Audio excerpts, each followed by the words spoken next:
A graça e a paz do nosso Senhor e Salvador Jesus Cristo, meus irmãos. Vamos orar e ter um tempo de adoração, adorarmos o Cordeiro, o leão da tribo de Judá. Senhor Jesus, recebe nosso estudo bíblico, Pai. Fala conosco, ministra aos nossos corações, ó Pai, da Tua grandeza, do Teu poder, da Tua majestade. Realiza a nossa alma no Senhor, realiza a nossa alma na justificação, para que, Deus, santificados a Deus nessa consciência da vida eterna, possamos viver essa vida, Senhor, para a glória do Teu nome que é santo. Usa, Pai, esse momento, Pai, de crescimento para a glória do Teu nome, no nome de Jesus. Amém e amém. Vamos adorar ao Senhor. Agora é hora da gente falar do Simão, as pessoas que Jesus tem colocado no nosso coração, para que nós possamos estar orando, intercedendo e levando Jesus até essas pessoas. E a gente vai ler o nosso texto base, que é Evangelho de João, capítulo 1, os versos 40 e 41. Vamos ler. Era André, o irmão de Simão Pedro, um dos dois que tinham ouvido o testemunho de João e seguido Jesus. Ele achou primeiro seu próprio irmão Simão, a quem disse: achamos o Messias, que quer dizer Cristo. Então, com base nesse texto, o pastor, junto com a igreja, criou o Projeto Simão. Eu sei que você tem alguns nomes aí, e a gente vai estar intercedendo para que o Evangelho, na hora que Jesus quiser, ele possa estar sendo semeado, sendo entendido, essas pessoas possam estar abrindo os olhos e o coração para entender que só Jesus é o único que pode nos dar a vida eterna. Amém? Eu vou pedir para a Mari estar fazendo essa oração, intercedendo pelos irmãos. Mari, por favor. Senhor, meu Pai, muito obrigada por essa noite, Pai. Muito obrigada pelo privilégio de falar com o Senhor. Nos ajude a cada dia mais e mais proclamarmos o Teu nome a toda criatura, Pai, a espalharmos esse bem tão grande que é estar em Tua presença. Muito obrigada por tudo, em nome de Jesus, amém. Amém, Jesus.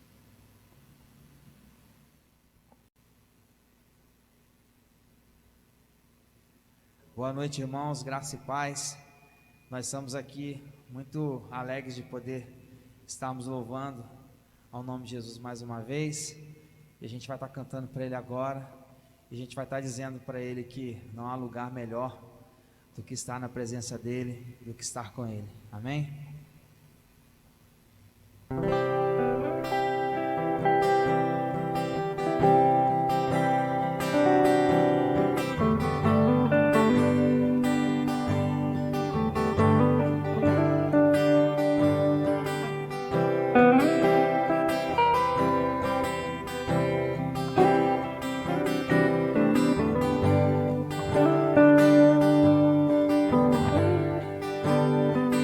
Há um lugar de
esse lugar é no Senhor.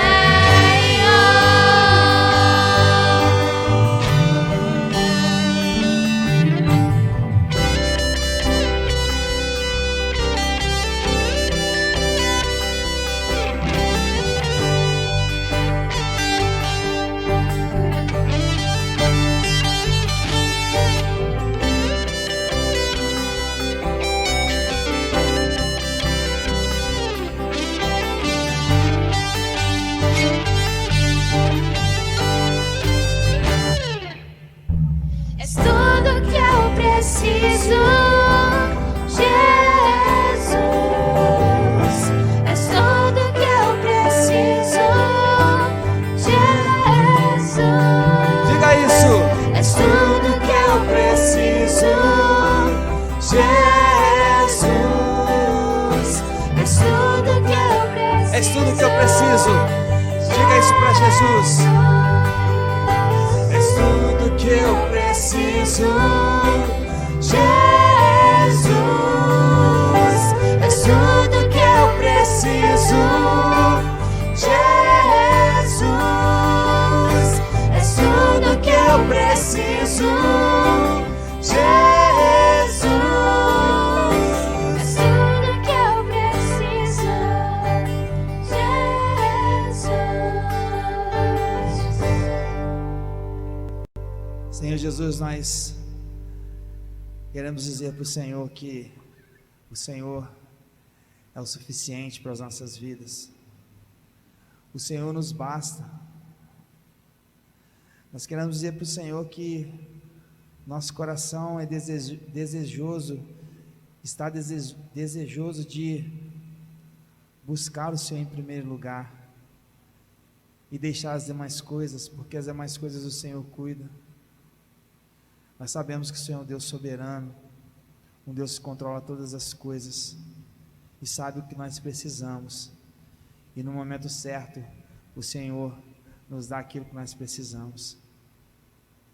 Mas o Senhor tem que ser nas nossas vidas o suficiente para nós. Nós desejamos que o Senhor nos ajude a querer sempre isso. Não só hoje, não só amanhã, mas todos os dias das nossas vidas, Senhor. Nós precisamos do Senhor. Nós sabemos que sem o Senhor nada nós podemos fazer. Muito obrigado por tudo. Obrigado pela cruz. Obrigado pela vitória que o Senhor, quando o Senhor conquistou essa vitória na cruz, automaticamente o Senhor também venceu a cruz para que nós pudéssemos estar um dia contigo na eternidade. Muito obrigado, Jesus. Muito obrigado. Em nome de Jesus, amém.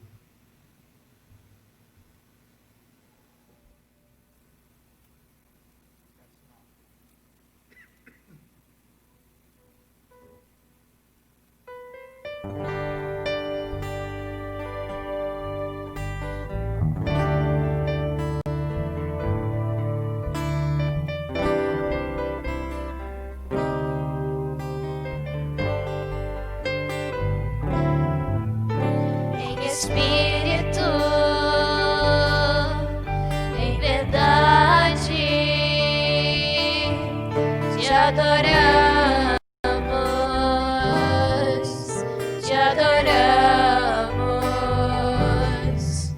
em espírito, em verdade, te adoramos,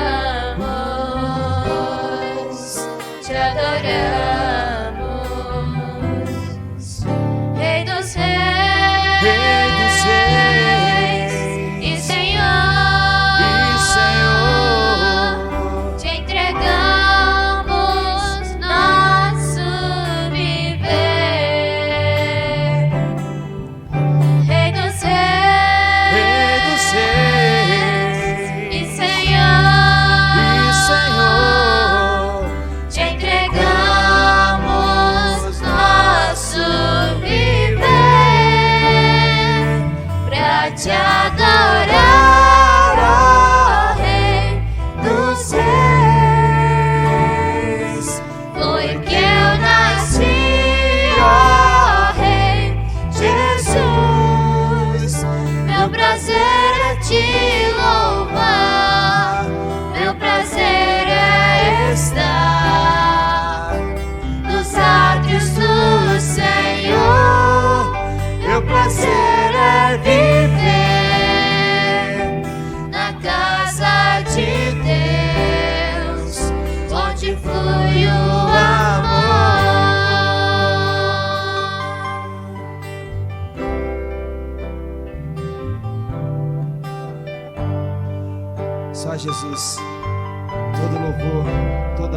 da glória.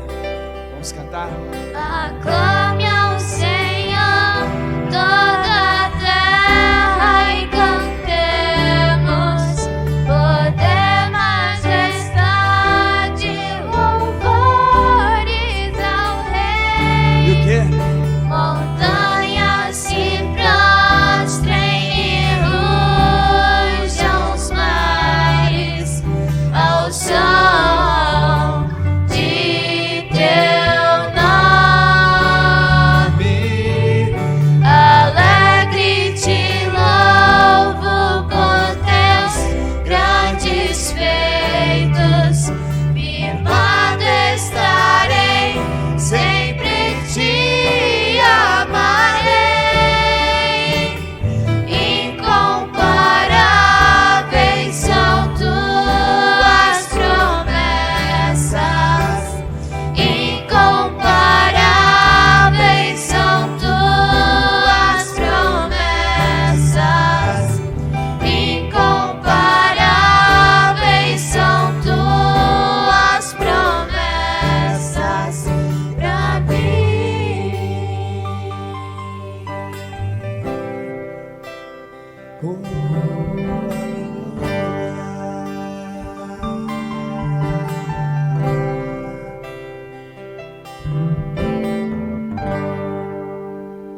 Amém, amém, Jesus. A graça e a paz do nosso Senhor e Salvador Jesus Cristo, irmãos. Vamos trabalhar um pouquinho, vamos estudar a palavra de Deus. Ok. Discipulado e crescimento da igreja, né? Nós vamos abrir nossas Bíblias em Efésios capítulo 3, versículo 17 ao 19, né? Já está aí o texto.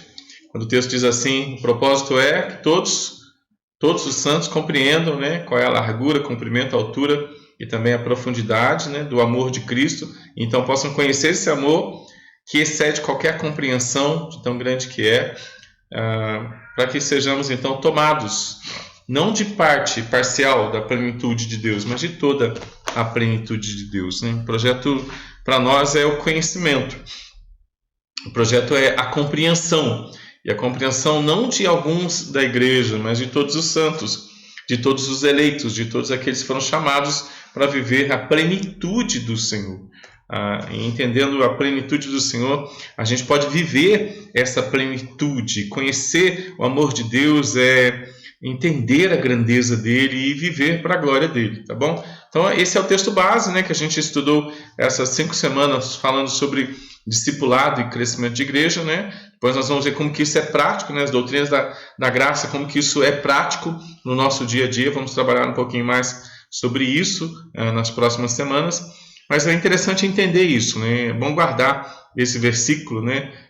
Efésios capítulo 3, versículo 17 ao 18, né? Se você quiser printar a tela, abre aí, Mateus, para o povo.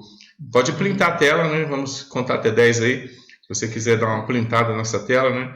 Propósito a fim de poder descompreender com todos os santos qual é a largura, o comprimento, a altura e a profundidade, conhecer o amor de Cristo. Isso excede qualquer compreensão, né? Isso realiza o coração, para que então com o coração realizado possamos ser tomados de toda a plenitude de Deus.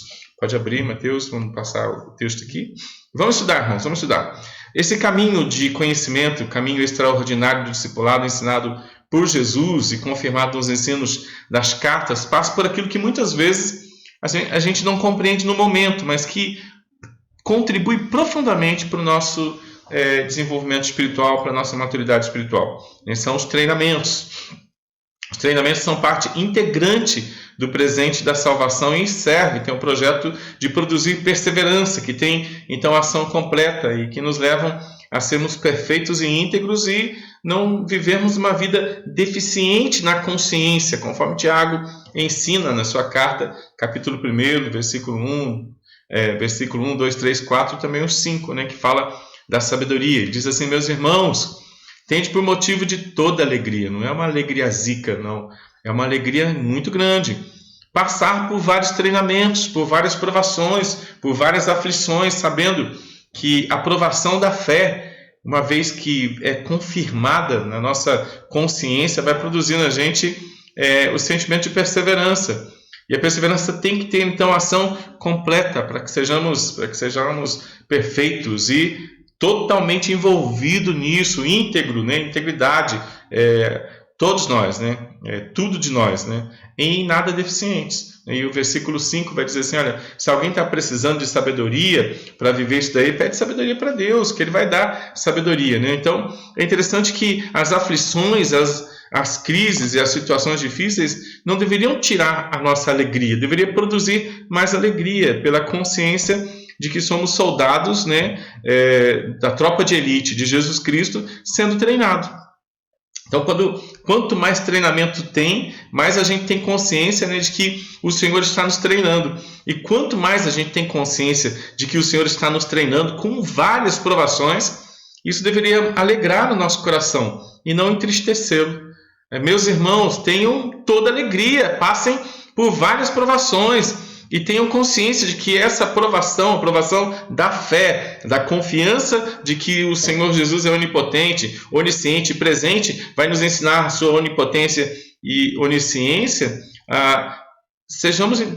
Tenhamos então a produção de perseverança no nosso coração. Precisamos de perseverança. A perseverança não pode ser mais ou menos perseverança. Ela tem que ter ação completa, para que a gente possa então entender a perfeição de Cristo. O Senhor requer a nossa consciência perfeita e a nossa integridade, a nossa consagração total. Então, por isso que a gente é muito treinado, irmãos. Enquanto nós estamos neste mundo, depois da consciência da justificação, da cruz do Calvário, da vitória da cruz, nós estamos sendo completamente treinados, totalmente treinados em todos os dias, irmãos. Em todos os dias das nossas vidas, a gente vai ser muito treinado. Então, se você teve um dia de treinamento hoje com várias provações, então tenha muita alegria, embora seja meio estranho, pareça soar meio masoquista, né? A gente ter alegria nas provações, né? Mas o projeto é esse. O projeto é esse e não tem para onde a gente fugir, né? O projeto de treinamento do Senhor é diário e constante. O Senhor requer que tenhamos perseverança. O Senhor requer que sejamos tomados da alegria da salvação. E a alegria é fruto do Espírito Santo, amor, alegria, paz, ânimo, né? Atitudes boas, bons pensamentos, né? Fé, mansidão e domínio próprio. Né? Esse conjunto do fruto do Espírito Santo, ele vem para que a gente consiga passar pelo treinamento aumentando a nossa fé, para que sejamos então perseverantes e dentro dessa perseverança de ação completa, né, possamos então viver uma perfeição e integridade, perfeição na consciência daquilo que já foi feito na cruz, uma integridade de consagração diária, né, para vivermos dentro dos propósitos de Jesus, para a nossa família, para a nossa igreja, para a nossa vocação espiritual e para a nossa vocação também lá secular, onde nós desenvolvemos também a nossa vocação espiritual. A gente sabe que tudo que a gente faz tendo Jesus como base é a nossa verdade. Quando tudo que a gente faz não tendo Jesus como base é a nossa vaidade, nem a vaidade não é boa. Então, a gente precisa entender que estamos em treinamento. O Senhor já nos tomou para si, nós já somos dele e agora Ele vem treinando o nosso coração para amadurecer as nossas convicções e trazer e produzir para a gente integridade. Por isso, o Senhor requer que sejamos perfeitos e íntegros. Então, perfeitos e íntegros, perfeito é a consciência daquilo que foi feito na cruz do Calvário, e integridade é a resposta que nós damos, né, para aquilo que foi feito na cruz do Calvário sem deficiência. Sem deficiência de convicção, a gente vai vivendo uma ação, né, que é coerente com aquilo que foi feito por Jesus. Você não é seu, você não se pertence, Jesus já mandou você se devolver tudo que você tem, assim como Abraão, né, com seu filho Isaque. Nós precisamos devolver tudo para o Senhor, né, por convicção daquilo que já foi feito e por integridade de uma ação coerente, com santidade, com eleição, com vocação e com glorificação. Né? Palavras bonitinhas, né, que a gente vai colocando em prática no dia a dia, quando a gente entende que as várias provações é a maneira do Senhor produzir na gente uma consciência da presença dEle e viver para a glória dEle e não para a nossa própria glória. Tiago capítulo 1, versículo 2 e 4, toda alegria para viver várias provações, para gerar perseverança, para que tenhamos ação completa, sejamos então perfeitos na consciência e com uma santidade íntegra, nada deficiente. O Senhor não quer a nossa consciência deficiente, o Senhor não quer a nossa atitude deficiente. Né? Se você não consegue, pede sabedoria. Sabedoria para quê? Versículo 5, para sermos treinados. A gente precisa de sabedoria para o treinamento, irmãos. A sabedoria é dada pelo Senhor para a gente passar pelas várias provações com toda alegria, para a gente gerar, para que tenhamos perseverança, para que então, perfeitos na consciência doutrinária, possamos viver uma santificação por satisfação, né, e por exercício do discipulado. Então, seja bem-vindo à vida com Jesus, né, onde o caminho é esse aqui, o segredo é esse aqui, essa porta estreita, né, esse caminho estreito de treinamento, né, e se a gente não consegue, a gente precisa pedir sabedoria. Né? Pedir sabedoria para Jesus é algo que é constante, né, é diário. Né? Então a gente precisa dessa sabedoria. Né? Participação, Mariana? Alcino colocou: é importante lembrar que quando Paulo fez essa oração, ele está na prisão. E é para mim uma oração mais ousada de toda a história da igreja. Um homem pedir não só a plenitude, mas toda a plenitude de Deus. Quando Paulo fez, ele já sabia que a plenitude de Deus veio através de Jesus. Ele é completo em nós. Aleluia. Esse é o texto, né, de abertura, né, quando Paulo fala que todos nós, o projeto não é para alguns da igreja. Se toda a igreja não entende nessa plenitude, a igreja precisa pedir sabedoria para viver essa plenitude das várias provações, a atitude de ter ação completa, né, de termos a integridade no coração, né, a consciência no coração, né, e está liberado para a gente, irmãos. Está liberado para a gente ora, Senhor, me dê sabedoria, e a gente corre para as Escrituras, né? A gente corre para as Escrituras para que elas, então, direcionem, né, a nossa vida, nos dando sabedoria para que possamos passar com toda alegria por todo o treinamento que Deus tem para nós, ok? E vamos caminhar. Jesus falou aos seus discípulos que o caminho da cruz não era um caminho fácil.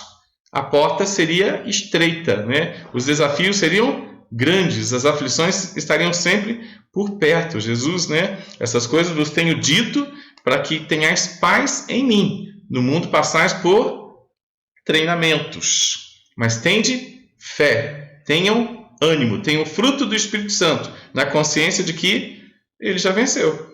Então, olha que coisa maravilhosa, né? A gente poder olhar para aquilo que já foi feito por Jesus, né? Conforme o texto nos apresenta, né? Olhar para toda a plenitude oferecida por Jesus e ter paz, né? Paz é fruto do Espírito Santo. No mundo passais por aflições, mas tem de bom ânimo. Ânimo também é fruto do Espírito Santo. E a grande mensagem, Evangelho, eu venci. Jesus está dizendo assim, olha, você não tem base nenhuma para viver de tristezas, de angústias e de desesperos, porque eu venci. É lógico que isso é um discipulado constante, né? Esse é o projeto da alma, né? Esse é o projeto para a alma, né? Entender que Jesus venceu, né? E parece que a gente prega que Jesus venceu, o pessoal não quer a vitória de Jesus, o pessoal quer o segundo round, o pessoal quer uma luta, uma nova luta, né? Novo projeto de luta, né? Sabe quando alguém que luta, né? Tem o cinturão, perde uma luta, daí eles querem a revanche, né? A gente quer a revanche, né? A gente quer mais briga, né? Não tem mais briga. Jesus, ele venceu, irmãos, ele é o vencedor. E ele já deu de presente para a gente, né? Tudo que a gente precisa para a gente viver para a glória do nome dele, né? Então, essa conscientização, né, de que a gente pode ter paz, essa conscientização de que a gente pode ter ânimo, essa conscientização da vitória de Cristo nos leva ao próximo passo, né? O fruto do Espírito Santo, né, andando, né, dentro da gente com integridade, na consciência, né, na convicção e também na integridade do dia a dia, na santificação. Jesus venceu, né? E eu sou mais que vencedor agora em Cristo Jesus, né? Não há mais condenação para aqueles que estão em Cristo Jesus. Só que a gente está passando pelos treinamentos no mundo. Essas coisas vos tenho dito para que tenhais paz em mim. O que ele tem dito? Ele venceu. Essas coisas vos tenho dito para que tenhais paz em mim. No mundo passareis por aflições, mas passem com ânimo, porque o mundo foi vencido já. Jesus já bateu o martelo, é tetelestai, na cruz do Calvário. Jesus venceu, né? E ele não venceu um cadinho, não, ele venceu bastantinho. Então não é uma quase vitória, né? Não é uma vitória fajuta, né? Não é, ele não pegou o cinturão, né? E falou assim, quem quiser lutar comigo, né? Tenta a sorte aí, se conseguir eu repasso o cinturão, né? O cinturão é dele, sempre foi. Jesus é mais que vencedor, né? Ele não é um guerreiro que de vez em quando ganha uma batalha, depois ele perde uma batalha. Ele é vencedor, irmãos. Em nome de Jesus a gente precisa entender isso, né? Jesus é o mais que vencedor. Nós temos passado por lutas, não para que sejamos vencidos pelas lutas, né? Mas para que possamos vencer nas lutas, vencer entendendo a presença de Jesus, tá bom? Jesus falou também sobre a vida de luta constante e necessária de todo discípulo, né, os quais iriam passar por muitos treinamentos. No entanto, estes treinamentos os levariam a reconhecer a soberania de Jesus em tudo, estabelecida a paz. Em Mateus 28 fala que Jesus é Senhor, né? Toda a autoridade me foi entregue, é minha, me pertence, né? No céu, a autoridade é minha, na terra, a autoridade é minha, né? Sempre foi. A paz que não é a ausência de conflitos neste mundo, mas sim a certeza da paz espiritual estabelecida com Deus, que então o faz favorável a nós em qualquer tempo, em todo tempo, né? Jesus, ele não perde o controle da situação em nenhum momento histórico, né? A situação está acontecendo exatamente do jeito que Jesus planejou na eternidade, né? Então, eu e você, como servos do Senhor, convocados para o discipulado, a gente está amadurecendo essa consciência da perfeição daquilo que foi feito por Jesus para viver uma vida de integridade. A perfeição entra aqui e a integridade sai aqui. A perfeição entra aqui na consciência, eu vou me conscientizando daquilo que é perfeito e a integridade vai vazando pelos poros, né, na minha caminhada para a eternidade. Isso é muito forte, isso é fundamental, isso é necessário na nossa compreensão. A soberania de Jesus em tudo, né? Estabelecendo então para o nosso coração o amor, a alegria, a paz, o ânimo, as boas atitudes, bons pensamentos, fé, a mansidão e o domínio próprio. Isso é discipulado, irmãos. O Senhor tirar da gente as obras da carne e estabelecer na gente o fruto do Espírito Santo, né? As obras da carne são conhecidas, estão lá em Gálatas capítulo 5, né? Tem muita obra na nossa carne. O discipulado é o Senhor arrancar essas obras da gente, né? A gente, num consórcio, numa comunhão com o Senhor, né? Entendendo a perfeição dele, na integridade, começar a arrancar aquilo que não presta do nosso coração, para que a gente possa viver, então, o discipulado da graça de Deus, né? A gente está nisso, né? Então, tudo que acontece é treinamento para a gente, para a nossa maturidade, para o nosso amadurecimento espiritual, ok? Um bom e verdadeiro discípulo, ele é amadurecido, é formado na luta contra ele mesmo, na luta contra as vaidades deste mundo, contra tudo que quer se levantar como Senhor no seu dia a dia, na sua vida e na sua mente. É luta de alma, é luta diária. Essa, portanto, é a nossa luta, mas a vantagem que temos é que Jesus já venceu todas as coisas e ele agora também nos socorre, nos impulsiona, nos consola e nos conduz com graça e misericórdia nessa caminhada de crescimento. Com Jesus, na vida extraordinária nossa, do discipulado, nós vamos aprender a nos achegar a Ele e encontrar descanso e forças renovadas para prosseguir, para lutar, para aprender e também diariamente melhorar, né? Esse é o discipulado. Eu vou dar 3 atributos de Jesus e vou usá-los a nosso favor no sentido de aprendizado, né? O Senhor é onipotente, onisciente e onipresente. Ele é onipotente porque Ele é o único poderoso, não há concorrência de poder, tá bom, irmãos? O único poderoso do universo é o Senhor Jesus Cristo, né? Toda a autoridade é dele, Ele não tem concorrência, né? Não tem forças malignas contra Ele, não tem forças espirituais contra o Senhor, porque Ele é dono de toda a força, tá bom? Então Ele é onipotente. A Bíblia vai falar que Ele é o Todo-Poderoso. E a gente tem que crer que todo poder, único poder, pertence a Ele. Mas Ele também é onisciente, irmãos. Ele escreveu história. Então essas duas realidades são interessantes. Aí o Senhor, que é onipotente e onipotente, Ele desce. E o onipotente e onisciente desce e vem habitar comigo. E aí o que Ele me ensina? Com a sua presença, com o seu discipulado. Eu sou onipotente e eu sou onisciente. Eu escrevi história e o poder é só meu. Eita, isso é discipulado, irmãos. Acabou. Resumo da ópera é: o onipotente e onisciente se torna onipresente para que a gente entenda que ele é onipotente e onisciente. Você entendeu isso? E isso vai nos dar fé, vai nos dar mansidão, vai nos dar domínio próprio. Isso vai fazer a gente ser cheio e pleno do amor dele, plenos de alegria dele, plenos da paz dele, plenos de ânimos, bons pensamentos, boas atitudes, muita fé, mansidão e domínio próprio. Esse é o discipulado, esse é o resumo da ópera. O onipotente, onisciente se torna presente para nos treinar acerca da sua onipotência e acerca da sua onisciência e lugar também onde está a sua verdadeira residência. Ok? Então isso é o resumo. E se a gente entender esse resumo, a gente está bem adiantado na matéria e vai tirar aí uns 10 aí para a gente continuar o discipulado, entendendo que o discipulado é carregado de luta, carregado de treinamento, né? Mas o Senhor vai trazer para a gente a perfeição da consciência daquilo de quem Ele é e a integridade das nossas ações para glorificarmos aquilo que Ele é. O Todo-Poderoso, nosso Pai, nosso Salvador, nosso Senhor, né? O caminho, a verdade, a vida, né? E a nossa verdadeira morada, tá bom? É um treinamento, mas a gente está dentro, né? Hebreus vai dizer assim, né? Daqui a pouco a gente lê esse texto de novo, né? Porque não temos sumo sacerdote que não possa compadecer-se das nossas fraquezas. Antes foi ele tentado em todas as coisas, a nossa semelhança, mas ele não pecou, né? Isso é a onipresença dele, né? Cheguemos-nos, portanto, confiadamente junto ao trono da graça. Isso já é a onipotência, a onisciência dele, a fim de recebermos misericórdia, acharmos graça para socorro em ocasião oportuna, onipresença dele, né?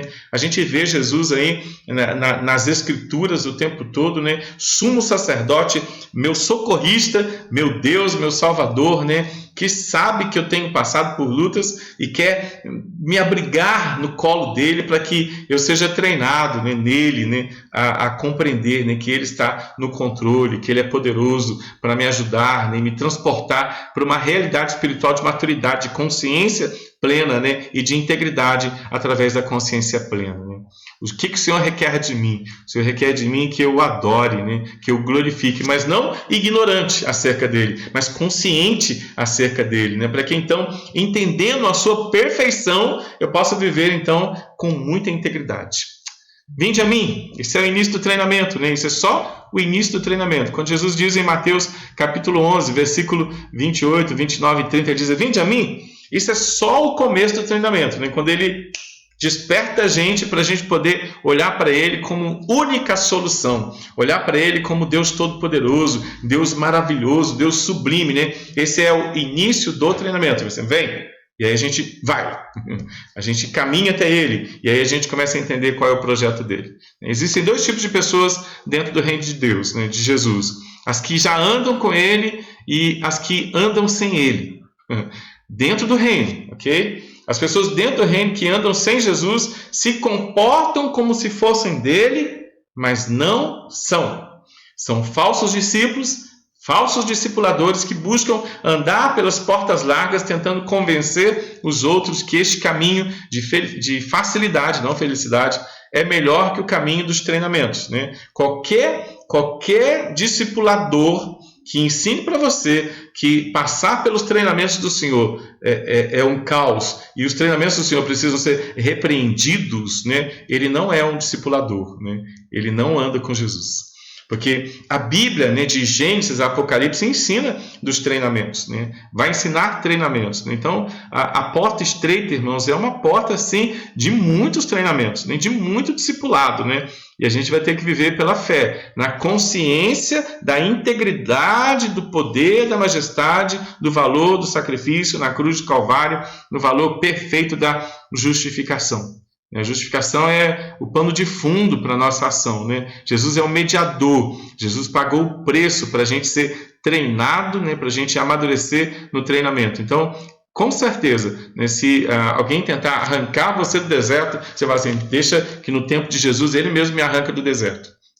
Deserto é um ambiente de treinamento, irmãos. É no deserto que o cristão é amadurecido. E o deserto a gente vai aprender sempre que o ambiente de treinamento é um ambiente de muita alegria. Pastor, isso é masoquismo espiritual? Não. A gente vai explicar para você e daqui a pouco a gente vai compreender, tá bom?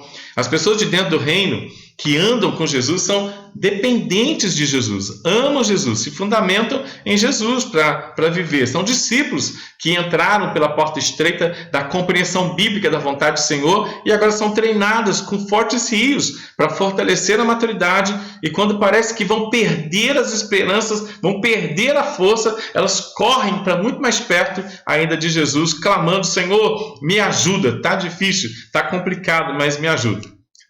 É igual Pedro, né? Quando Pedro olha para Jesus, ele caminha por sobre o mar e de repente Pedro deixa de olhar para Jesus, ele afunda. É igualzinho a gente. A gente está no mar, o rio está lá, a tempestade está lá, mas o nosso foco, a nossa meta é olhar para Jesus e caminhar na direção de Jesus Cristo. E quando a gente começar a olhar e começar a afundar, a gente fala: Senhor, me ajuda, eu estou olhando para onde eu não deveria estar olhando. Eu estou vivendo angústias porque eu estou olhando errado, eu estou mal focado, eu não estou vivendo nas metas, não estou vivendo na direção da sua vontade, eu estou atrapalhado, confuso, né? Abestado, vivendo em torno daquilo que não deveria ser vivido. Então a gente começa a submergir e a gente vai ter que orar: Mestre, e o mar se revoltam, né? Se revolta, e as ondas nos trazem pavor, né? E Jesus vai sempre dizer: mas eu estou aqui, estou te treinando, estou te amadurecendo, estou te guiando, né? Então fica firme. Foi assim que Jesus ensinou, irmãos. É assim que ele se relaciona conosco. O discípulo é chamado para uma caminhada diligente, esforçada, mas não penosa e solitária. Jesus nos chamou e nos conduz, ele é onipresente na nossa caminhada, ele é muito particular, irmãos. Nos chamou, nos conduz tanto para o crescimento interno quanto para o crescimento externo do seu reino, né? A questão da perfeição de Jesus é a questão da integridade do discípulo, né? Crescimento interno, Jesus é perfeito, crescimento do reino, integridade, né? Nós somos dele. Nos dois casos, a garantia da vitória é a presença do Senhor e descansar nele, né? Jesus nos chamou para que nós possamos entender a sua perfeição. Isso gera integridade, para que sejais perfeitos e íntegros, em nada deficiente, nem deficiente na consciência daquilo que foi feito e nem deficiente na sua santificação, na sua satisfação, na nossa santificação, na nossa satisfação, no nosso descanso em relação a Jesus Cristo, né? Tudo que Jesus faz é para que o seu nome seja glorificado e a gente seja amadurecido e aprenda a ter fé e descansar em Jesus Cristo. Isso é o que ele tem reservado para pastor, presbítero, diácono, membro de igreja, crianças do corpo de Cristo, jovens do corpo de Cristo, para todos aqueles que foram chamados, receberam o vinde a mim, né, do discipulado cristão. Ok? Olha o Salmo 23 que bonitinho. Ele tem umas fases bonitinhas. A primeira é a consciência. Ele é pastor. Jesus é o meu pastor. Então nada irá me faltar. O que não falta? Não faltam 4 fases. Primeira fase é a fase do repouso, né? Ele é grande, ele me faz repousar em pasto verdejante, ou ele me leva para junto das águas de descanso. Ele refrigera a minha alma, ele me guia pelas veredas da justiça, por amor do seu nome, né? Isso se chama consciência da grandeza dele. Mas tem a fase 2, né? A fase 2 é interessante, né? Porque ele diz assim: olha, eu vou andar pelo vale da sombra da morte, mas, porém, todavia, não vou temer nada. Por quê? Por causa da presença dele, por causa do seu bordão, seu cajado, sua cruz, seu consolo, seu projeto de restauração, sua perfeição. Aí a fase 3, né? Aí a fase 3 ele é repouso, ele põe a gente no meio da luta, mas na fase 3 ele consola a gente, ele prepara uma mesa para a gente na presença de todo mundo que duvida da gente, ele unge a cabeça da gente com óleo, o cálice da gente transborda, a gente tem consciência também de que a bondade e a misericórdia vão estar conosco em alguns dias da nossa vida, né, Mateus? Não? Todos os dias da minha vida. E por fim, irmãos, para a gente fechar, vou habitar na casa do Senhor eternamente, irmãos. Olha só que lindo, né? A vida de todo cristão está resumida no Salmo 23. Ele se revela poderosamente, ele é perfeito para mim na mente. Eu entro nas lutas do dia a dia, na consciência completamente na minha integridade, né? Na consciência de que ele está comigo todos os dias da minha vida, através da sua bondade, através da sua misericórdia, e finalmente vai me glorificar, vai me levar para casa, né? Habitarei na casa do Senhor eternamente, por todos os dias da minha eternidade. É isso aí, irmãos. Esse é o discipulado com o pastor. Jesus ele não tem um projeto um projeto somente para esta terra, né? A gente vai ser guardado nessa terra, mas muito mais do que guardado, a gente vai ser treinado para um bom discipulado. Está preparado? Seja bem-vindo à vida com Cristo, né? Vinde a mim, os que estão cansados e sobrecarregados, eu vos aliviarei, né? Aí fica bonitinho, né? Tomai sobre vós o meu jugo, né? E aprendei de mim. O meu jugo não é pesado, né? Jesus diz, né? E depois de tudo isso, tem uma coisa fantástica que Jesus diz: encontrareis descanso para a alma. Olha o que diz aqui no versículo 2: ele me faz repousar em pastos verdejantes, leva-me para junto das águas de descanso. Olha o versículo 3: refrigera-me a alma. Né? O projeto do pastor, através da presença dele, através do pastorado dele, através da salvação dele, é refrigerar a alma, porque a alma refrigerada refrigera as demais coisas, né? Então esse é o projeto para mim e para você, né?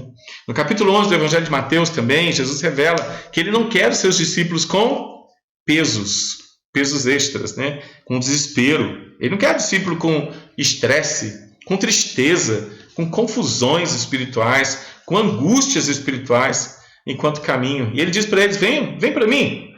Vocês que estão aí com desespero, estresse, tristeza, confusão, angústia, né? Vocês estão cansados, vocês estão vivendo uma vida cheia de sobrecargas. Eu tenho um projeto de aliviar vocês. Tomem sobre vocês agora o meu jugo e aprendam de mim, porque Jesus é manso, Jesus é humilde de coração, e vocês vão encontrar descanso para a alma. Descanso para a alma, né? O descanso na alma, né? Vinde a mim e vocês vão encontrar descanso para a alma. Por quê? Porque o meu jugo é suave e o meu fardo é leve, né? O Senhor vai tirar, né, o nosso fardo e o Senhor vai colocar o dele, né? Jesus está tirando as nossas angústias, o Senhor está nos refazendo nele, e através do conhecimento da sua grandeza, através do conhecimento de que ele está no controle da história, ele presente conosco vai nos amadurecer, trazer descanso para a alma e colocar na gente o treinamento, um jugo, né, onde a gente vai carregar a cruz, onde a gente vai fazer diferença junto com ele, cooperando, né, adorando, sendo satisfeito, sendo santo e caminhando para a eternidade. Jesus tira um peso, mas dá o presente, de presente para a gente, o discipulado, para a alma que agora está descansada. O discipulado é o ministério apostólico, né, para aqueles homens escolhidos por Jesus. Não é um peso, nunca foi. Ele sempre vai ser um privilégio, tá bom, irmãos? Nosso chamado hoje para aprendermos do Senhor e desenvolvermos os nossos dons não é um peso, em nome de Jesus. Viver com Jesus é um privilégio. É, antes de tudo, alma descansada, que é a fase 1 do Salmo 23. Lembra? Ele me faz repousar em pastos verdejantes, ele me leva para junto das águas de descanso, ele refrigera a minha alma, ele me guia pelas veredas da justiça, porque ele se ama. Ele se ama e ele me ama, e ele resolveu me chamar, né, e me dar refrigério para a alma. Né? Então a gente está vivendo no refrigério da alma. A sua alma foi refrigerada na consciência de que o Senhor te ama, na consciência de que Ele pagou o preço na cruz do Calvário por você, na consciência de que você deveria ser lançado no inferno, mas o Senhor Jesus te amou de tal maneira que pagou o preço, perdoou os seus pecados, né? Tirou toda a sua culpa, pisou a cabeça da serpente, algemou os capetinhos tudo no inferno, né? Para que você tenha liberdade de combater a sua carne e lutar contra você diariamente e amadurecer constantemente como discípulo da graça de Cristo. O seu grande adversário é o seu ego, tá bom, meu irmão? Você vai lutar todos os dias da sua vida contra você mesmo, né? Então faça isso bem feito, né? Vamos fazer isso de maneira bem feita, mas com a alma repousada, né? Ele me faz repousar, né? Me leva para junto das águas de descanso. A minha alma tem que estar repousada. Ele me guia pelas veredas da justiça por amor do seu nome. Essa é a fase mais maravilhosa, né? Ao ponto de Apocalipse dizer que a gente precisa voltar sempre a essa consciência, a consciência do primeiro amor, a consciência daquilo que foi feito por mim na cruz do Calvário. Essa consciência não pode sair do nosso coração, porque se ela sair do nosso coração, a gente perde a visão ministerial e a gente se envolve com outras visões que não tem nada a ver com graça, né? A gente fica sem graça, tá bom? Mas o que fazer quando tudo o que pensamos saber e até cremos se torna algum motivo um pouco confuso e transforma o nosso descanso no Senhor em agitação, né? A gente vai ter o desafio da fase 2, né? Ainda que eu ande pelo vale da sombra da morte, né? Então tem essa fase importante também, né? O reformador Martinho Lutero viveu momentos muito difíceis com a sua alma. Ele tinha sérios problemas acerca da sua salvação, da consciência da sua salvação, da perfeição da sua salvação. Ele vivia momentos difíceis sobre descansar, então, a sua pobre alma. É interessante que todo mundo que tem medo da salvação, que ainda não tem consciência da sua salvação, vive uma fase meio perturbada, vive uma fase um tanto quanto difícil, né? E a gente precisa ter consciência daquilo que já foi feito por nós. Por isso que a justificação é um assunto tão importante. Por isso que a cruz é algo tão importante. Porque foi na cruz que um dia eu vi meus pecados, né, ali em Jesus, né? Foi na cruz que eu vi a grande vitória de Jesus sobre toda a potestade, sobre todo o principado. Não foi uma vitóriazinha, foi uma vitória completa, vitória sobre os meus pecados, vitória sobre as minhas culpas, vitória sobre Satanás, vitória sobre os demônios, né? É vitória completa, irmãos. Jesus, ele não faz trabalho meia sola, ele não faz um trabalhozinho qualquer, ele cumpriu com seus projetos de maneira definitiva, e a gente precisa crer nisso. Jesus jamais faria um trabalhozinho qualquer, né? Ele fez um trabalho perfeito de nos justificar, né? E deu de presente para a gente um discipulado para que a gente abandone a nossa carne, para que a gente deixe a nossa carnalidade e sejamos envolvidos por espiritualidade. Lutero tinha problemas, né, de conscientização da perfeição do sacrifício de Cristo. Então ele vivia momentos difíceis sobre descansar a sua pobre alma. Quando você assiste o filme de Lutero está lá brigando com a carne, está lá brigando com o diabo, está lá num papo doido consigo mesmo, está num papo doido com o diabo, né? Como se isso fosse, né, algo que ainda estivesse de maneira poderosa envolvendo o coração dele. Ele precisava entender aquilo que é perfeito, aquilo que já tinha sido feito de maneira perfeita na sua vida, né? A gente precisa descansar a alma. Talvez essa seja a grande crise dos discípulos, descansar e sossegar no Senhor, né? Talvez essa seja a crise minha, talvez essa seja a tua crise, né? Descansar, sossegar no Senhor. E a onipresença de Jesus está ensinando para a gente a descansar e sossegar no Senhor. A busca por descanso não foi somente vista na vida de Lutero. Muitos cristãos, muitos discípulos e até João Batista precisavam entender esse descanso para continuar, para prosseguir a vida de fé e também a vida de discipulado. Lembra da fase 2? Ainda que eu ande pelo vale da sombra da morte, não preciso temer nada, porque Jesus está comigo. Seu bordão e seu cajado tem que ser o meu consolo, né? A crucificação, a cruz do Calvário tem que ser a minha realidade espiritual. Então eu preciso confiar naquilo que foi feito por mim e para mim, né? É interessante que esse versículo 3, né, do Salmo 23, versículo 4 do Salmo 23, ele não acontece antes de ter o versículo 2 e 3. Porque no versículo 2 e 3, o salmista tem descanso na alma. E depois que a alma é descansada, a alma é colocada no vale. Depois que a alma tem refrigério, ela é treinada no vale. Já percebeu que depois que o Senhor te salvou, depois que o Senhor te conscientizou, aí as lutas aumentaram? Porque o Senhor não dá lutas para a gente enquanto Ele não conscientiza a gente. Ele dá a conscientização daquilo que foi feito, daí vem as lutas para amadurecer a nossa fé. Aí o que a gente faz com as lutas? Senhor, não estou dando conta, me ajuda aí.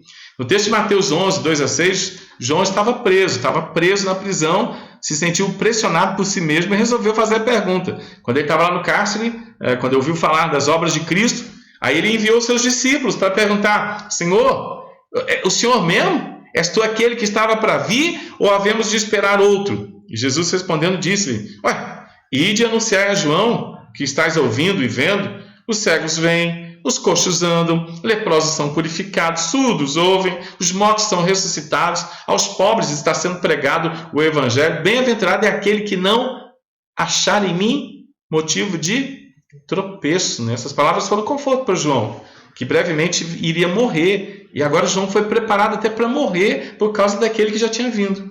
O conteúdo da explicação de Jesus acerca dele mesmo e de suas obras foi eficiente, foi suficiente para João. Os cegos estão vendo, os coxos estão andando, os leprosos estão purificados, os surdos estão ouvindo, os mortos são ressuscitados, os pobres são evangelizados. Essa senha desse aviso de João para Jesus olha só, De Gênesis a Malaquias não fala que quando eu viesse os cegos iam ver? Você fala. Não fala que quando eu viesse os coxos iam andar? Fala. Não fala que quando eu viesse os leprosos seriam purificados? Fala. Não fala que quando eu viesse os surdos iam ouvir? Fala. Não fala que quando eu viesse os mortos iam ressuscitar? Fala. Não fala que quando eu viesse os pobres seriam evangelizados? Fala. Então quem sou eu? É Jesus, o Jesus do Antigo Testamento. E aí João está pronto agora para morrer. Porque se a gente não tem consciência de quem é Jesus Cristo, a gente não está pronto nem para viver e muito menos para morrer. Se a gente não tem consciência de quem é Jesus Cristo, a gente não está pronto para morrer e não está pronto para viver. E se a gente não está pronto para morrer, a gente nunca esteve pronto para viver. Se a gente não está pronto para viver, a gente não está pronto para morrer. Se não está pronto para morrer, não está pronto para viver. Então vira uma bagunça a vida da gente, né? A gente precisa saber que Jesus Cristo é Jesus Cristo mesmo, né? O Deus presente comigo é o Deus Todo-Poderoso. O Deus presente comigo é o Deus que escreveu a história. E Ele está presente comigo para me dar fé, consciência, confiança, descansar o coração na onipotência e na onisciência dele. Isso é muito bonito, irmãos. Isso é perfeito demais, né? Quem avacalha isso tudo é a gente, quando a gente perde essa consciência, mas o que ele fez é perfeito.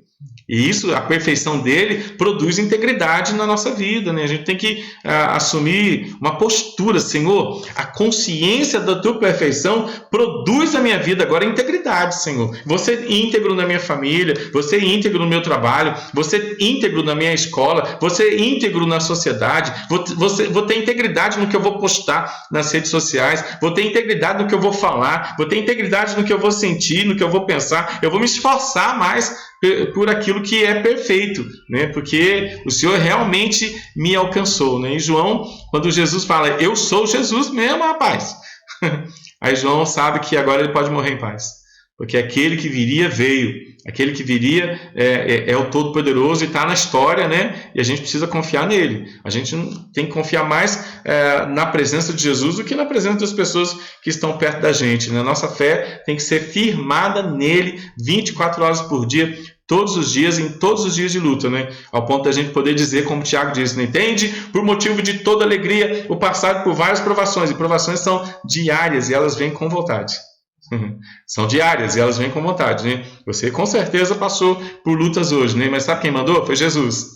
E sabe quem estava junto com você? Ele mesmo.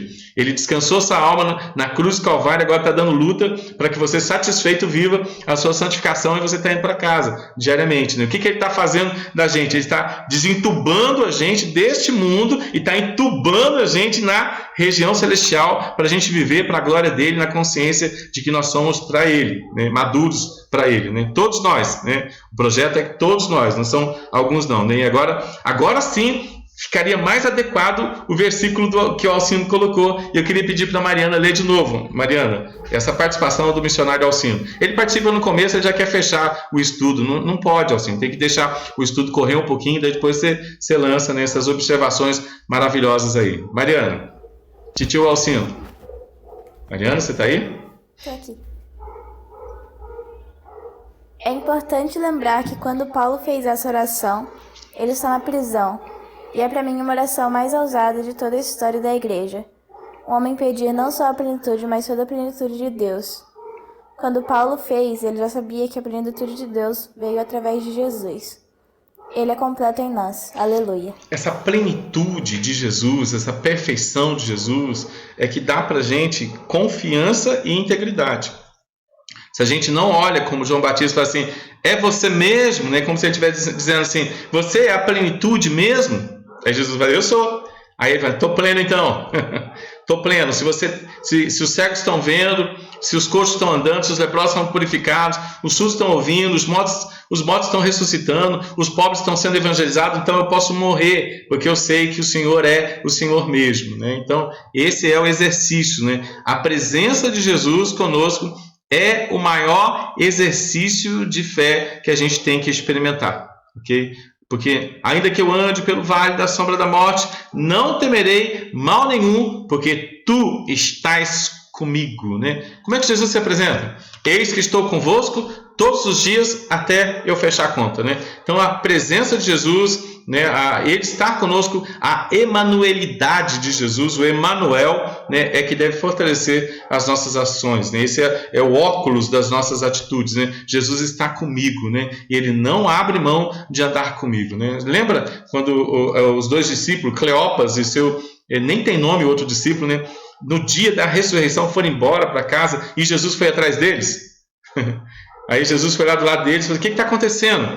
Aí eles falam assim: você é ignorante, você não sabe o que está rolando não? Em Jerusalém aí, né, mataram Jesus, né? A gente achou que ele ia dar certo, mas ele não conseguiu não. Aí o que Jesus faz para abrir os olhos deles?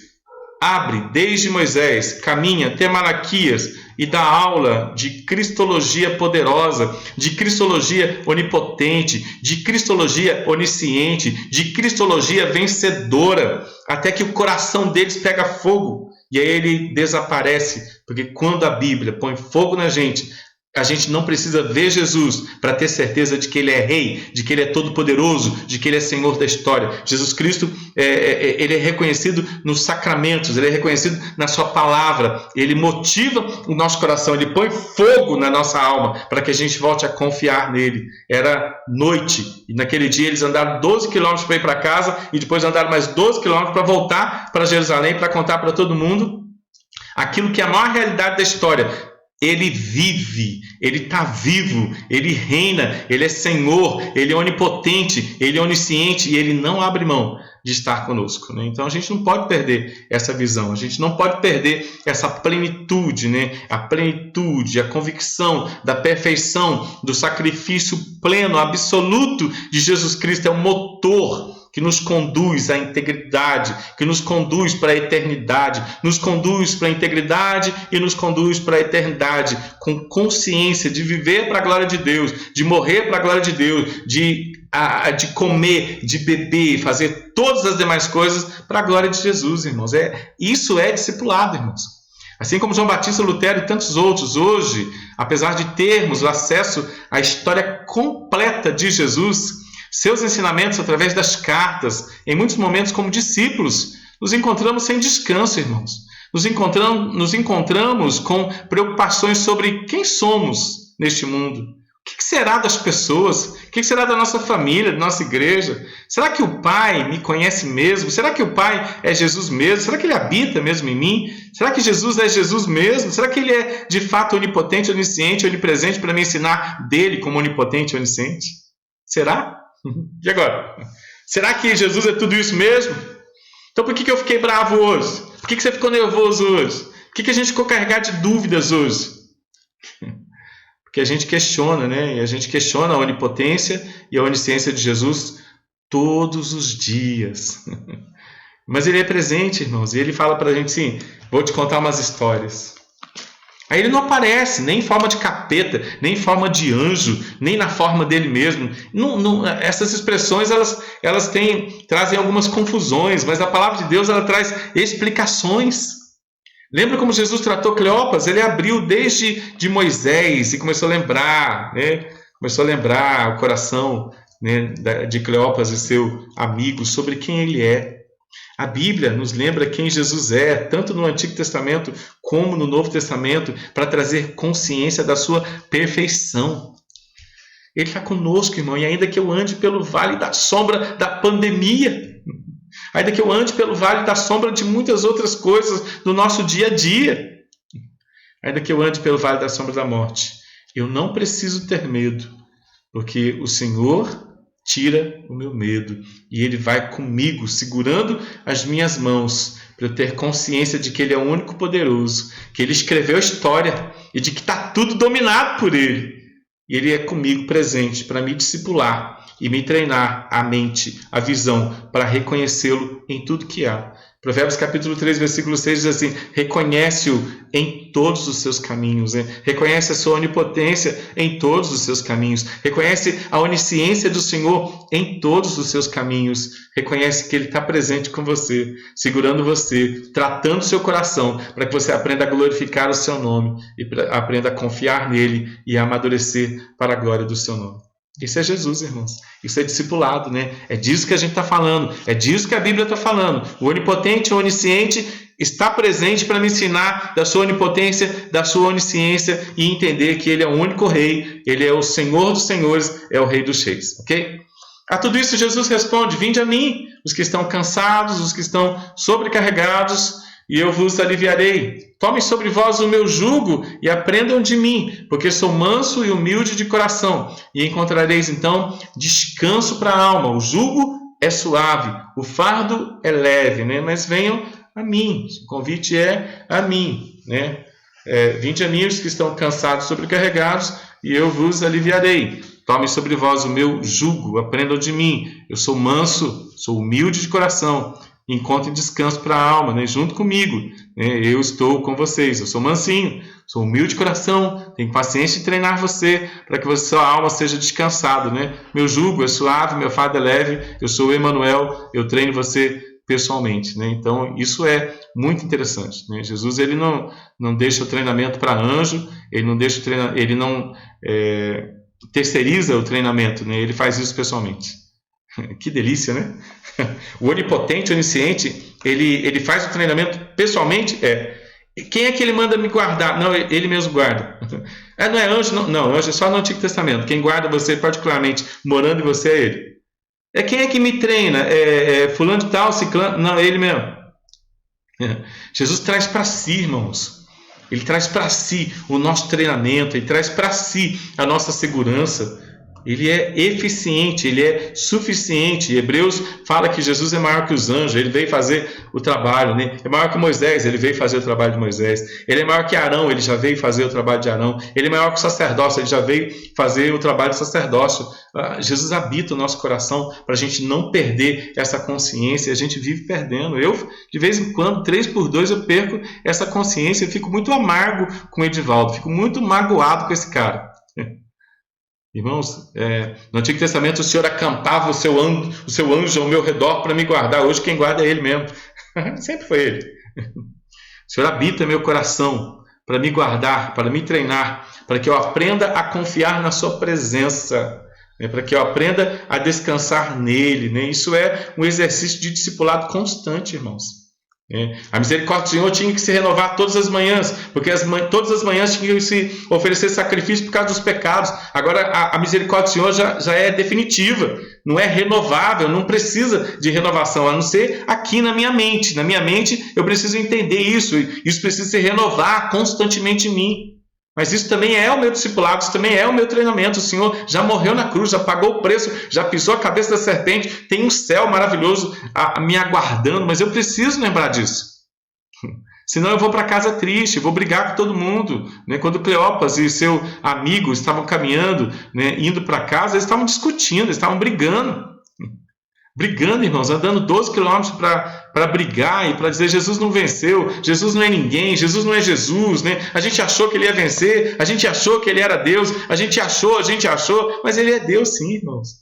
Ele é o Todo-Poderoso sim, ele é o Senhor da história sim, ele é onipotente sim, ele é onisciente sim, e ele está presente sim, treinando o meu coração, treinando o seu coração, para a gente confiar nele, né? Isso é o exercício diário do discipulado. O onipotente, onisciente se tornou onipresente para eu não esquecer da sua onipotência, para eu não me esquecer da sua onisciência, para eu não esquecer o tamanho do seu amor, o tamanho da alegria que isso tem que produzir no meu coração, o tamanho da paz que eu experimento, que excede qualquer compreensão, o ânimo que isso deve produzir no meu coração para que eu tenha integridade, santificação, né, muito satisfeita. E eu posso então, baseado na fé, na graça, né, viver tudo isso para a glória de Deus, né, com boas atitudes, com bons pensamentos, com muita fé, com mansidão e domínio próprio. Isso é discipulado. Isso é discipulado. O treinamento da presença de Jesus na minha vida, né, dando de presente para mim um jugo, o jugo do aprendizado dele. Quanto mais eu sei dele, mais eu sou envolvido pela sua mansidão, sou envolvido pela sua humildade, e eu entendo que minha alma precisa descansar, desenvolvendo então os meus ministérios para a glória de Jesus, né? O discípulo, enquanto está no treinamento, ele vai até Jesus para ser aliviado, ele toma o jugo de Jesus, não o jugo do mundo ou dos seus próprios conceitos filosóficos pessoais, ele aprende de Jesus, e agora ele tem então o tão sonhado Descanso na alma. A gente precisa tanto desse descanso, né? Eu preciso tanto desse descanso, né? E o Senhor vai tratando meu coração hoje, lendo os Salmos 80, 81, 82, né? Como que a gente é teimoso, né? O Salmo 81 fala que a gente é muito teimoso. Como que a gente é teimoso, né? E aí o Senhor fala assim, olha, tô dando corda para você, hein, seu teimoso, tô dando corda para você, mas tem hora que ele puxa a corda. E a gente esfrega o nariz no chão para entender que a gente gosta demais deste mundo, né? Você gosta demais deste mundo, eu gosto demais deste mundo, né? Mas isso não é legal. Isso não é bom. E no discipulado o Senhor vai desentubando a gente do mundo, né? Eu gosto de Gálatas 1,4 porque ele fala que o Senhor está nos desarraigando deste mundo perverso, né? Ele nos eleva, né? Nos levanta, né? Efésios capítulo 2, versículo 6 e Gálatas capítulo 1, versículo 4. Ele nos ressuscita deste mundo, né? E nos desarraiga deste mundo perverso para a gente ter visão espiritual, né? E a gente vai descansando a alma nisso. Faz parte do treinamento do discípulo passar por várias provações, por vários treinamentos, para que haja crescimento, para que haja recebimento de consolo, e assim o discípulo aprenda a consolar o outro. Bendito seja Deus, Pai de nosso Senhor Jesus Cristo, Pai de misericórdia, Deus de toda consolação. É Ele que nos conforta na nossa tribulação, para podermos consolar então os que estiverem em qualquer angústia, com a mesma consolação com que nós mesmos somos contemplados por Ele, pelo Senhor, pelo Deus Todo-Poderoso, né? É a fase 3, né? Prepara-me uma mesa na presença dos meus adversários, unge minha cabeça com óleo, meu cálice faz transbordar, que eu entenda a tua bondade e misericórdia comigo todos os dias da minha vida, né? Quando eu entendo isso, então eu consigo aplicar essa verdade primeiro na minha vida, e essa verdade, né? Essa convicção, essa piedade, essa perfeição do Senhor comigo, me tratando, me treinando, né? Me faz olhar para o próximo com misericórdia, né? E aí eu vou viver essa bondade e misericórdia, eu vou transbordar isso e ajudar as pessoas que estão passando pelo vale da sombra da morte, para que elas se lembrem da grandeza do Senhor, que já trouxe graça para a sua vida espiritual. Jesus é o único que pode nos dar o descanso, pois Ele mesmo já descansou, já venceu tudo, já está glorificado, e assim nos conduz em triunfo, né? Tendo, pois, Hebreus 4 de novo, tendo, pois, a Jesus, o Filho de Deus, como grande sumo sacerdote, que penetrou os céus. Ele já está lá. Conservemos firme a nossa confissão, porque não temos sumo sacerdote que não possa compadecer-se das nossas fraquezas. Ele foi tentado em todas as coisas, a nossa semelhança, mas Ele não pecou. Acheguemo-nos, portanto, com confiança junto ao trono da graça, a fim de recebermos misericórdia e encontrarmos graça para socorro em ocasião oportuna, né? Ele nos socorre, Ele trata o nosso coração, e a gente se torna então aqueles que tratam as pessoas com o consolo que nós recebemos do Senhor, né? Isso é bem interessante. O Dietrich Bonhoeffer, né? Ele vai trabalhar isso no seu livro Discipulado também, e ele diz assim: essa é a grande e inacreditável promessa dada àqueles que ouviram o chamado ao discipulado de Jesus Cristo. Serão iguais a Cristo, serão conformes à sua imagem, como irmãos do primogênito de Deus. É o destino último do discípulo, que será conforme a imagem de Cristo, a imagem de Jesus Cristo que o discípulo sempre tem diante dos olhos e que ofusca todas as outras imagens, penetra nele e o preenche, moldando de modo que o discípulo torna-se agora cada vez mais semelhante a Jesus, ao Mestre, e até igual a Jesus. A imagem de Jesus Cristo imprime a si mesmo na comunhão diária, na imagem dos discípulos. O discípulo não pode contemplar a imagem de Jesus de maneira distante, vazia, pois essa imagem irradia uma força transformadora. Quem se entrega por completo a Jesus Cristo deve e sempre quer carregar a sua imagem. Ele se torna filho de Deus ao lado de Cristo, o irmão invisível portador da mesma forma da imagem de Deus, da Imago Dei, né? O que isso é? A consciência da perfeição de Jesus gera a consciência do seu amor por mim, Edivaldo, do amor de Jesus por você, e me posiciona numa integridade de gratidão satisfeita que gera uma santificação bonita, um bom perfume, uma luz, um sal maravilhoso que envolve as outras pessoas, né? A minha consciência daquilo que foi feito por mim, através de Jesus Cristo, me posiciona ao lado dele, e eu quero agora ser o que ele trouxe para mim, desenvolver todo o projeto que ele trouxe para mim. Então agora isso gera uma consciência, e essa consciência gera uma integridade, né? Perfeição gera integridade, consciência daquilo que foi feito gera uma ação. né? É o fruto do Espírito Santo, mas é uma ação gostosa de amar ao Senhor, né? E transportar, irradiar esse amor para o próximo, para aquele que está do meu lado, para aquele que precisa ser amado por mim, né? Seja da minha família, seja na igreja, seja no meu trabalho, seja na escola, nas eventualidades do dia a dia, nos encontros, né, que o Senhor faz termos com outras pessoas, né? Isso se torna agora irradiador, uma força transformadora, né? Essa consciência que a Esther tinha, de que ela foi colocada numa conjuntura, né, dada por Deus para desenvolver seus dons e talentos, para desenvolver a sua história para a glória de Deus. A minha história não é minha, a minha história é de Jesus, a minha história tem que ser para a glória de Deus quando eu tenho a consciência daquilo que foi feito para mim, por mim, na cruz do Calvário. É como se todos os dias eu tivesse com o pão da Santa Ceia e o vinho da Santa Ceia e dizendo assim: foi por mim obediência, foi para mim perdão dos pecados, né? Todos os dias, irmãos, a gente acorda nessa consciência, né? Foi para mim, foi por mim, e agora irradia através de mim essa força maravilhosa de graça, para que as pessoas sejam alcançadas pela graça que eu tenho, né? É como 1 de Pedro 3,15, né? Como é que diz lá mesmo? 1 de Pedro 3,15 fala que a gente precisa ter Jesus como Senhor, né? Reconhecer Jesus como Senhor na nossa vida, para que a gente esteja sempre pronto a responder a todo aquele que pede razão da esperança que há em nós, né? Antes tem o Senhor como santo, como grande, como perfeito na sua vida, para que a gente saiba então a responder a todo aquele que pede a razão da esperança que tem na gente, né? Mas eu vou na íntegra aqui, vamos para o texto. 1 de Pedro 3,15 diz assim: antes santificar a Cristo como Senhor no coração, estando sempre preparados para responder a todo aquele que vos pedir razão da esperança que há em vós, né? Então tenha Cristo santificado no coração como Senhor, né? E aqui a ideia de Senhor, a ideia de onipotente, a ideia de onisciente, a ideia de majestade, né? De Rei dos Reis e Senhor dos Senhores. Tenha Jesus santificado no teu coração como dono de tudo. Tenha Jesus santificado no seu coração como aquele que escreveu a história. Aí a gente sabe responder.